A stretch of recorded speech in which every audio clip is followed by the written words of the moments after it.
How would you like a 15% discount to my daily email, the stack of stuff, the show notes, discounts to the conference, all of that? All you need to do is text the word show to 33777. You'll get the annual subscription with a 15% discount to my daily email. You'll get the stack of stuff, the links to the show notes, discounts to the conference, and so much more. All you have to do is text the word show, SHOW, to 33777. Text show to 33777.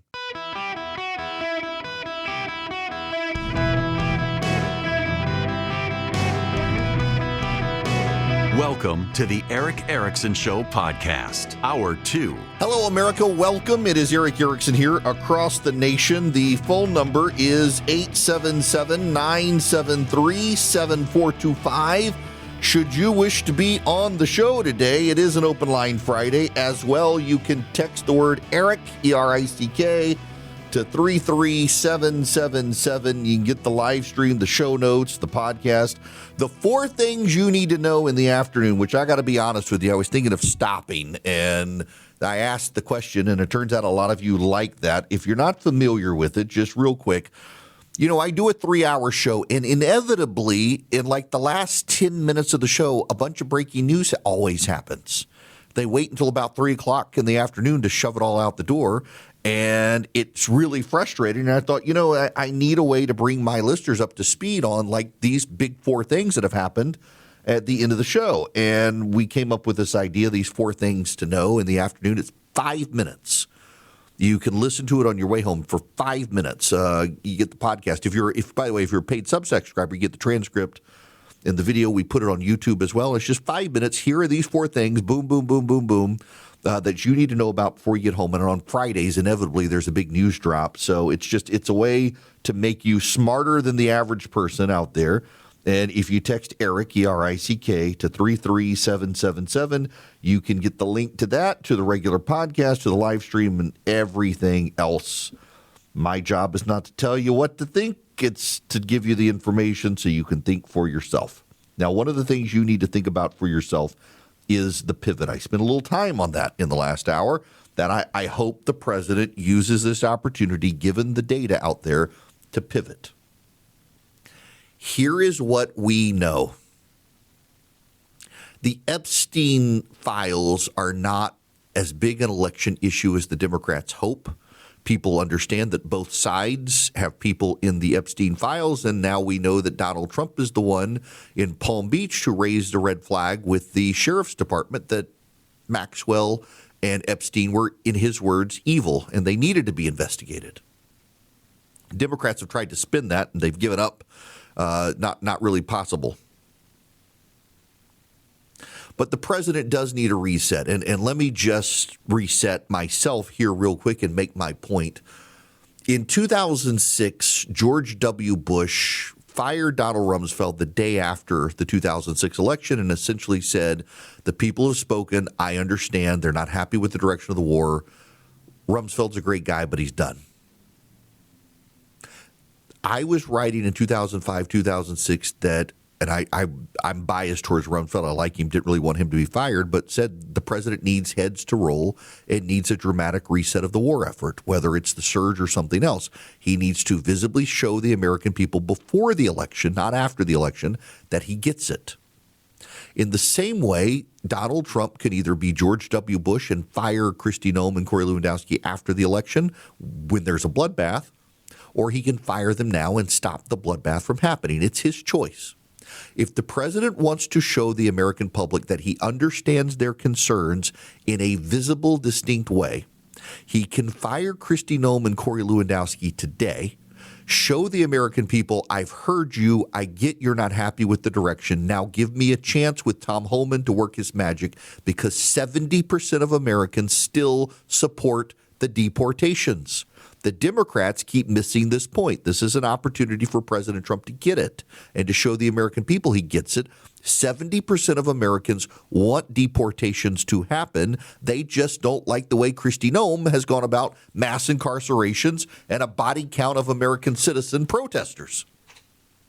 So let Tom Homan and Todd Lyons and Rodney Scott do the jobs the president picked them to do that Kristi Noem and Corey Lewandowski have directly interfered with. Show the American people the president gets it, and there's no better way to show them than to fire these two who screwed it all up for him. And then something remarkable will happen. Something you can see in the works right now. The Democrats will not philosophically be able to pivot. Now, this is for the White House team. We don't always see eye to eye on stuff. I very much want to mitigate a Democratic wave in November because I think it would be a disaster. I see what's happening in Virginia. I don't want that to happen nationally. And I think that we need to save the Senate, which is why I wish the president would go all in for John Cornyn in Texas, because if Cornyn gets the nomination, we have a lot more money to spend in other states to save the Senate and gain in the Senate, as opposed to if Ken Paxton gets the nomination, we're going to have to spend a lot of money in Texas just to save Texas, and that'll put Georgia, North Carolina, and the rest at risk. But also, here's the thing, Mr. President.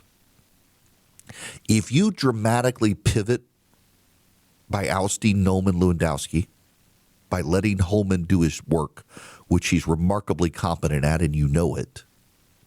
You know and I know the Democrats have so epistemically embraced the idea that deportations are bad, they won't be able to change.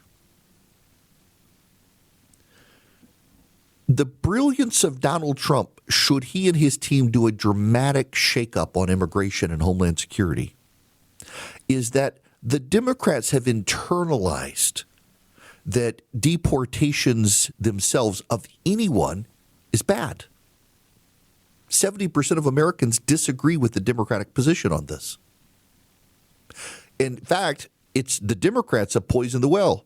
You take out the Democrats, and it's like an 85-90% support for deportations. And the Democrats are not philosophically going to be able to pivot. That's why I favor this idea. Lewandowski and Noem must be expendable to the greater good of protecting Donald Trump's agenda and administration and Congress. You get rid of them, you visibly show the American people you're pivoting, and then the Democrats are going to do the most insane thing. They're not going to pivot. And you can hear it out there. You can feel it out there. You can understand it out there that these people are not going to be able to pivot. This is Catherine Clark on MS Now, the number 2 in the House for the Democrats. At this moment, when history is watching us and how we are going to react to what we are seeing, this buildup of a secret paramilitary force that has killed 2 American citizens in cold blood, that has terrorized law-abiding immigrant and American citizen communities, that is shutting down small businesses, that is tear gassing people who are protesting, including a 6-month-old baby. And we've all seen little Liam in his bunny hat being used as bait, being sent to a detention center in Texas, and now being put on expedited deportation. And what are my colleagues saying? They're saying, we're going to leave town. Now, that child was not used as bait. His father abandoned him, and they're reuniting the family. That's a Democratic talking point that the press has embraced, and it's simply not true. But here's the thing.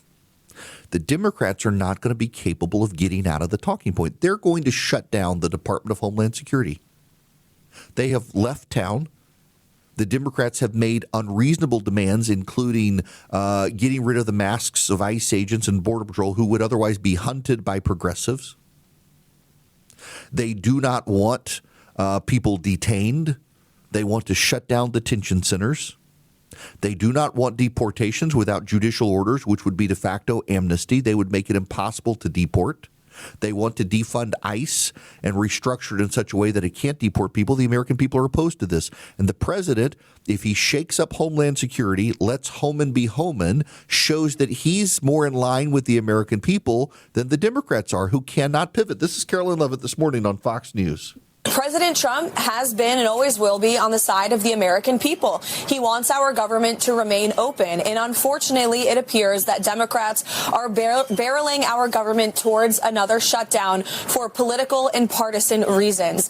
The White House has been very much engaged with Democrats in serious discussions and negotiations over immigration enforcement policy.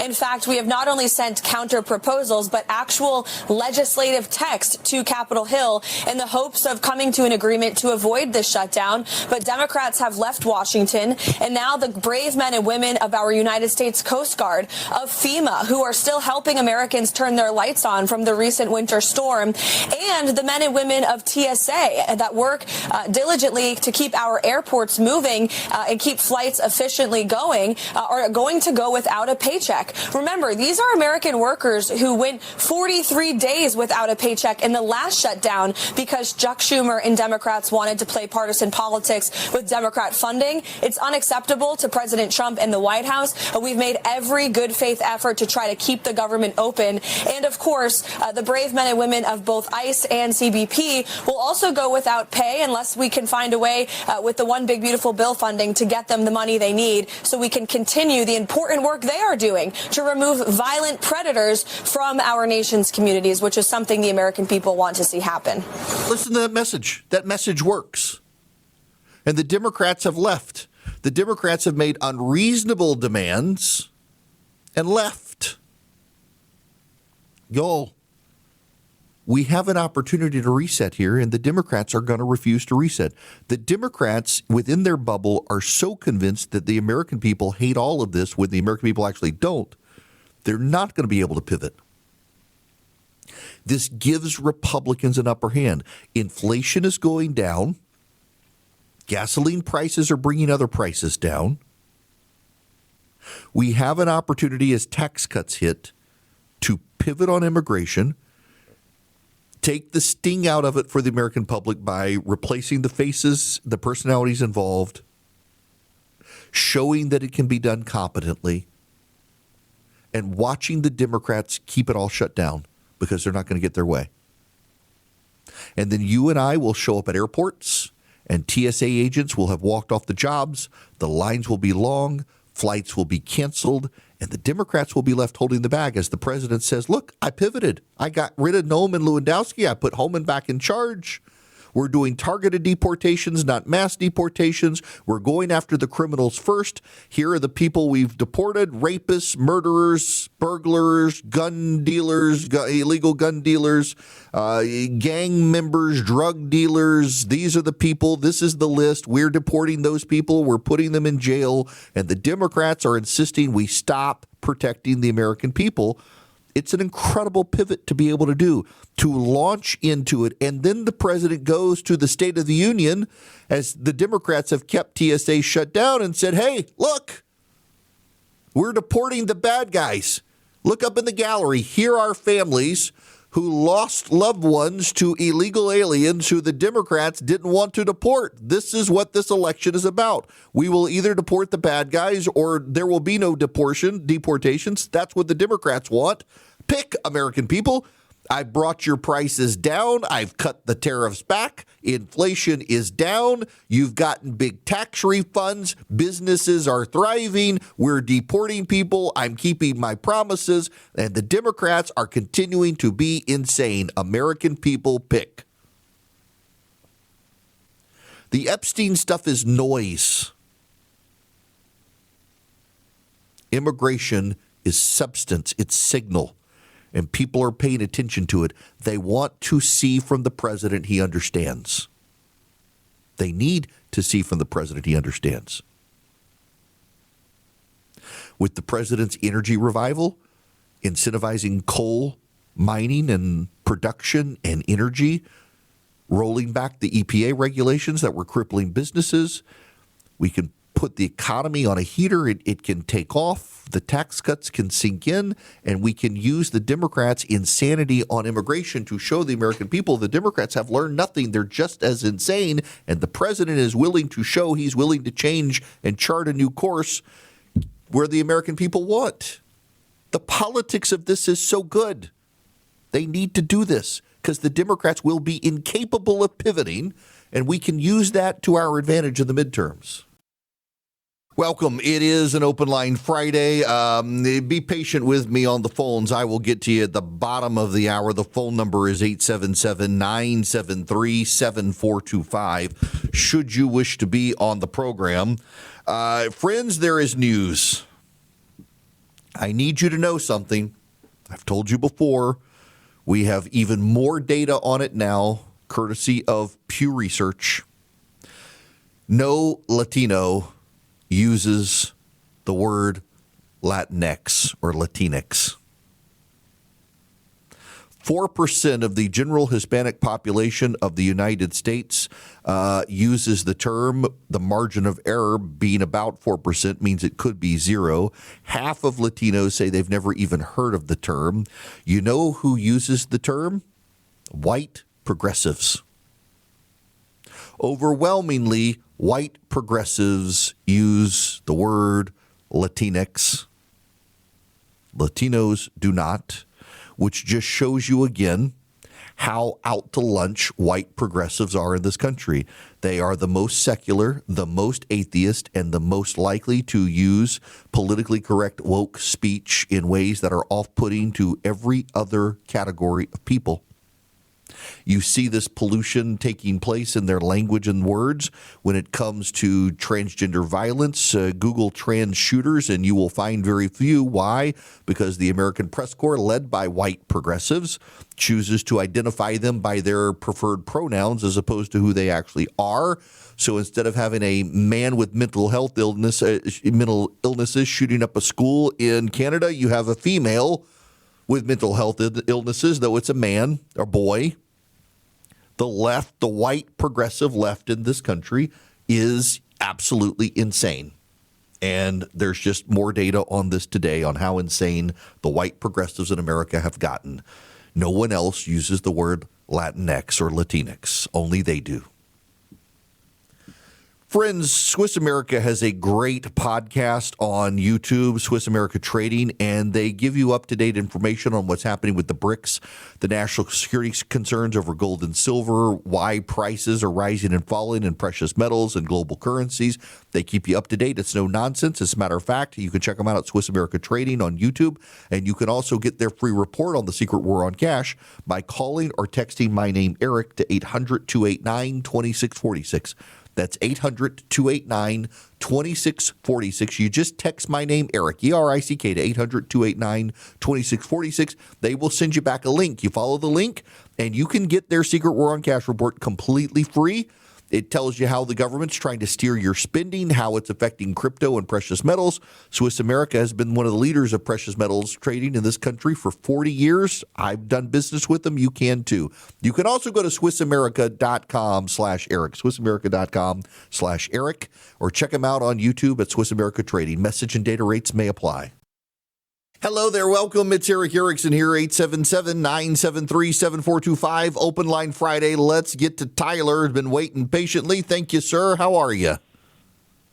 I'm doing good. How are you doing? Great. I'm calling. So I've been listening for a long time, all right. My girlfriend is no longer a fan of yours, as you can imagine. But me and her seem to always, argue about the Epstein stuff. And I know a lot of people are saying it's not going to be a big deal, but to the younger generations, the people I'm surrounded by, they are completely convinced now. And, she voted for Trump. And now in the midterms, I was just talking to her about it yesterday. She's like, So I don't understand why do you think he doesn't get in front of a respectable interviewer and, talk about this stuff, just him, instead of letting other people do it. Let him get in front of somebody and break it all down so that, he can do that for all the controversies that he's involved in, but mainly for this stuff, and just break it down. I wish you would, Tyler, but I think I do know the reason why he's not, and it's actually pretty straightforward. He's not in the weeds on this stuff. So the way Donald Trump's management style is, if you believe those around him, is to get people in a room, let them argue, sometimes pretty vociferously, about what they want to do, where they want to go, and then he makes the final decision, or they arrive at a consensus based on arguing, and he embraces the consensus. But he's not the nuts and bolts guy. He's never been the nuts and bolts guy, even in business. He let everybody else figure out the nuts and bolts. He had the big vision. Y'all go figure it out. So in this situation, the Epstein stuff, it's deep in the weeds. There are a lot of complications. There actually are not a lot of people who were culpable other than Epstein. He appeared to be the real monster. These other guys just wanted to circle Epstein to figure out, because they were nerds, how do I get girls? Epstein gets these young girls. How do I do it?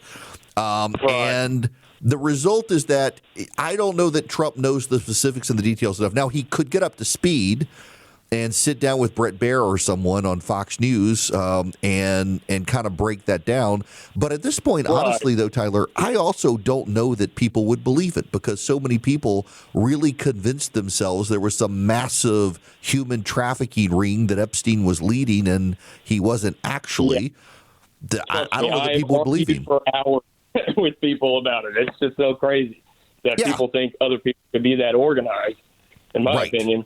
I mean, the whole downfall here, and by the way, I got to tell you, my best to you and your girlfriend as you disagree on political stuff. That just don't let it become religion. Otherwise, that's going to interfere with the relationship. Actually, Tyler, there's a story out the other day that increasingly the reason that Democrats will not don't want to date Republicans. I gotta do a short form here, because I'm sure Philip is going to want this one. There is data out, and it echoes the data we've seen now for the last 3 years, but it's intensifying, that Democrats are overwhelmingly likely to say they will not be in a relationship with a Republican, and they do not want their children dating people with differing political views.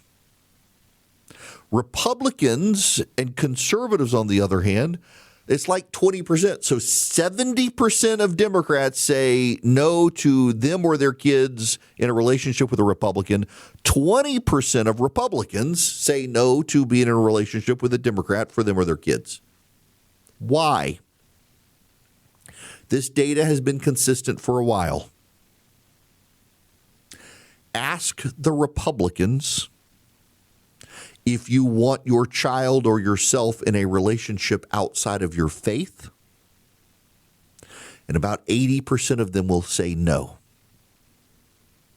A self-identified Christian does not want their child dating a Muslim. They themselves don't want to date outside their faith. Muslims do not want their children marrying outside their faith. Jews don't. Mormons don't. Buddhists don't. Buddhists are actually the most open to it, by the way. They don't particularly tend to care. But Christians, Muslims, Jews, Hindus even, they don't like the idea of themselves or their family dating outside their faith. Democrats don't want them or their children dating outside their faith. That's what it is. Democrats increasingly are the least churched people in the country. Particularly progressive Democrats, white progressive Democrats, are less likely to go to church than anyone else in this country. And they are the most likely to say they don't want themselves or their children dating outside their political denomination, because politics for these people has become religion. Chelsea Clinton said she essentially stopped participating in church when she was 6 years old because her church did not believe in abortion. Chelsea Clinton. We forget she exists these days, don't we? Chelsea Clinton. How does a 6-year-old know what abortion is?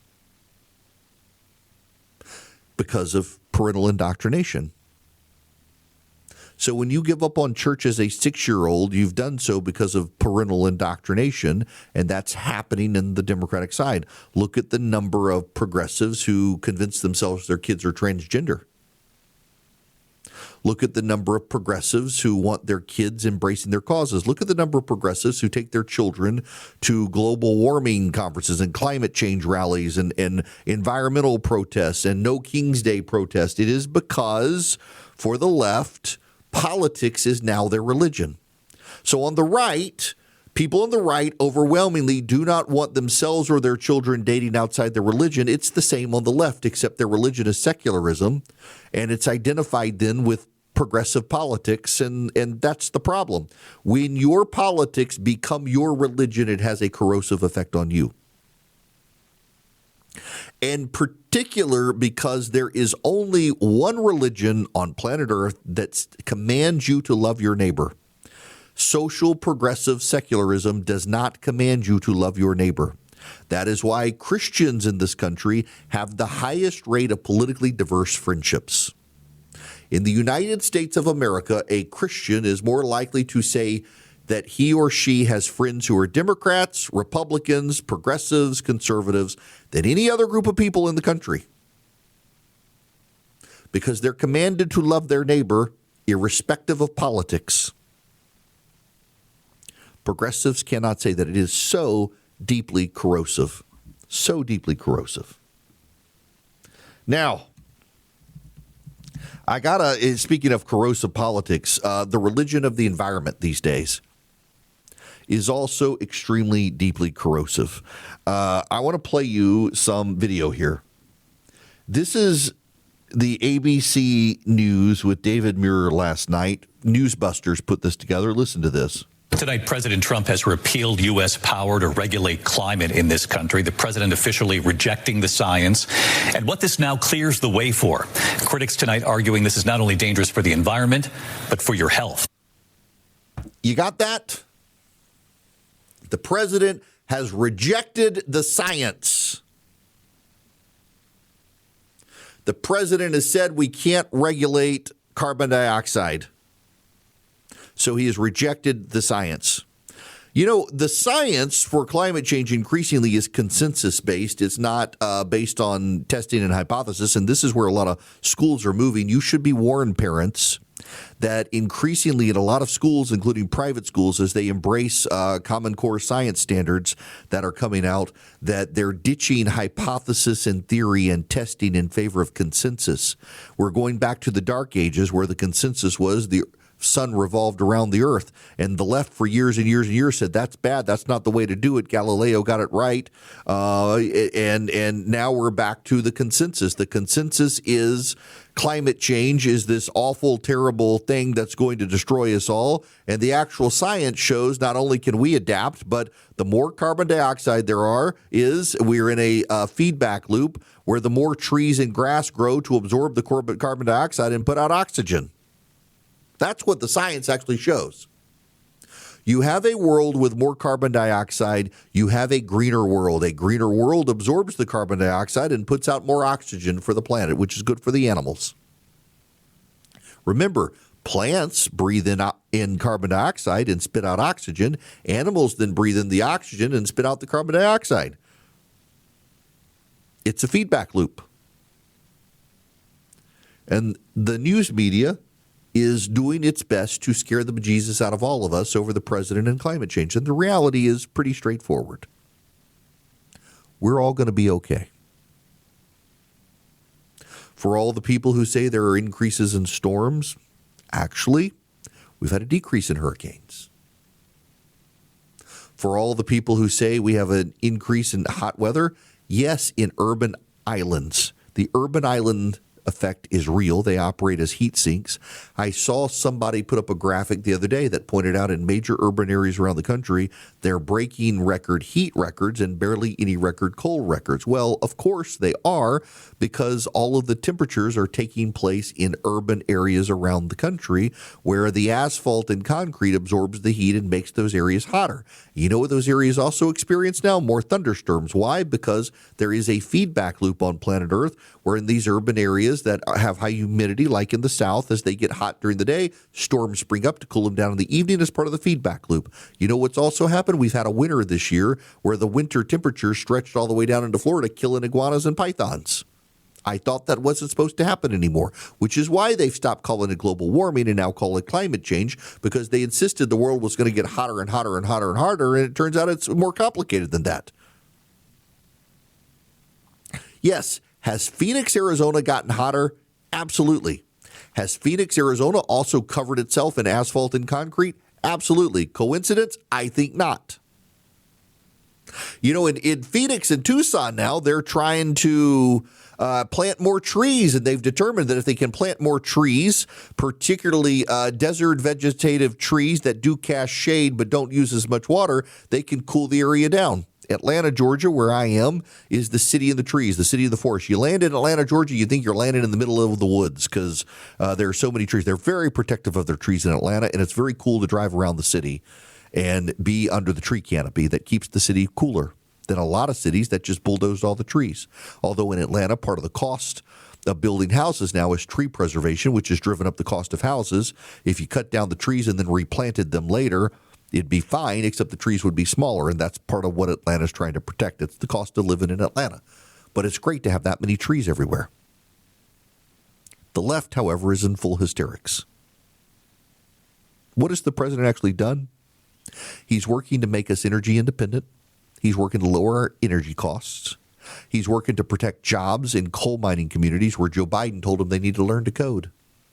And the journalists who themselves are losing jobs should be learning to code, and instead are screaming in high dudgeon about hysterics about the world coming to an end because Donald Trump has just engaged in common sense energy production. You know who's one of the least dramatic people of the Trump administration? Chris Wright.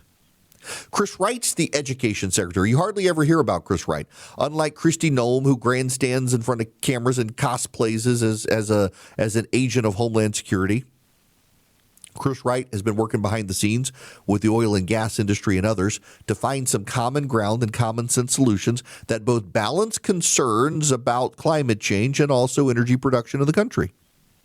He's doing a remarkably good job. You know, I advertised the Rinnai tankless water heater. The Biden administration proposed regulations that would have put him out of business and killed thousands of jobs. Why? Because the Biden administration was lobbied by environmentalists that tankless water heaters were bad because they use gas, and that if we pushed people to use electric water tanks under their house or in their attics, that it would actually be better long-term for the environment. We had 2 electric water tanks in our house. We had to replace them because they busted. In fact, my understanding is an electric tank sometimes doesn't last as long as a gas-burning water heater tank. But now we've gotten rid of that. We got the Rinnai, and we don't have to worry about it at all. And the Biden administration wanted to kill those jobs and kill those tankless water heaters because the environmentalists were convinced that putting a bunch of water in a big tank and heating it up with electricity and keeping it heated all the time was actually better for the environment than a tankless water heater that used natural gas, because natural gas to them is bad. Propane to them is bad. Mine works on propane. They think that's bad. They think my grill is bad. The U.S. Oil and Gas Association is putting out a picture today. It shows different governors and leaders, Terry McAuliffe, Chuck Schumer, Abigail Spanberger, Kathy Hochul, all grilling, all of them using propane grills in their backyard, something else that the left thinks is a bad idea. They're just trying to destroy our way of life without any thought or consequence to it, which is why they keep losing. The American people have had enough of the nonsense. Credit to Chris Wright and Donald Trump for deploying common sense solutions. And what do they get in return? Hysteria from the media that he's rejected the science and we're all going to die. Probably why you shouldn't be listening to David Muir for your news. Welcome. It is Eric Erickson here, 877-973-7425. It is an open line Friday. I want to go to Tony in Titusville, Florida. Welcome to the show. Tony, how are you? I'm fine, Eric. Thank you. Sure. How you doing? Great. How are you? I'm fine. I wanted to chime in on your on the subject that you had about the climate in urban areas. Yes. Well, in Florida, I-4 is a magnet for storms. You get wind coming from the east and wind coming from the west. And when they collide over the I-4 corridor, which is nothing but concrete, it creates thunderstorms. Mm-hmm. Yeah, I've been caught Every year in those. you can set your watch to it. Yeah, so for those of you who don't know, by the way, the I-4 corridor is the interstate that essentially runs from Tampa up through Orlando over to Daytona Beach. And yeah, I mean, you got Disney World in there, you got Lakeland, Florida, Orlando, Florida, Daytona on one end, Tampa on the other, and you got a lot of civilization. I have been caught in those insane thunderstorms. In fact, my sister's family, she was actually got in a car wreck in one of those thunderstorms a while back. There was so much water on the road, the person behind her hydroplaned into her. It can be pretty bad, especially if there's a hurricane coming through. Yeah. Oh, yeah. And you got all the. I'm going to leave you there with the background noise there. It's a real thing, and it's not just Orlando. We have it happen in Atlanta. You have it happen in Houston. You have it happen out in Oklahoma, where you have these heat island effects that you have a lot of heat, you have a lot of moisture in the air. Humid parts of the country, in particular, experience this. In the afternoon, you get these big afternoon thunderstorms that then cool everything down. Sometimes make it muggy, and the cycle repeats. But the concrete absorbs the heat, and it heats the air. It begins to reflect, and it heats the area. And the left for years has wanted us to pretend that a lot of places that have the long time temperature probing for climate are now in urban areas. They used to be in rural areas, and the temperatures have gone up in those areas, not because of climate change, but because of all the concrete that's newly in the area. They just can't be honest about it. Now, let me be honest with you about Renai. I mentioned them. So we've got a Renai tankless water here. It works on propane. They do natural gas as well. And, y'all, they really do work. They've lowered our power bill. No one runs out of hot water in our house anymore. It works when the power's turned off with the UPS backup on the cord because it's got a plug on it. And it works. It is reliable. It's dependable. It's fuel efficient. It's well priced. You can get one of these and replace your current tank of a water heater. Go to TalkingTankless.com. That's the website Renai set up for me. TalkingTankless.com. And you can find out how to ditch your tank of a water heater right now for a tankless water heater and never again run out of hot water. They are very reasonably priced. If you're looking to upgrade your water heater, think about a tankless water heater. They're about the size of a small carry-on bag, too. They're not this massive tank. And you pour water, the water goes in, it heats up, and you never run out of it. As long as you got water flowing and you got gas, you are good to go, and you don't have to ever worry about this thing rupturing and flooding your basement like a water heater will do. Ditch the tank. Go tankless. TalkingTankless.com. TalkingTankless.com.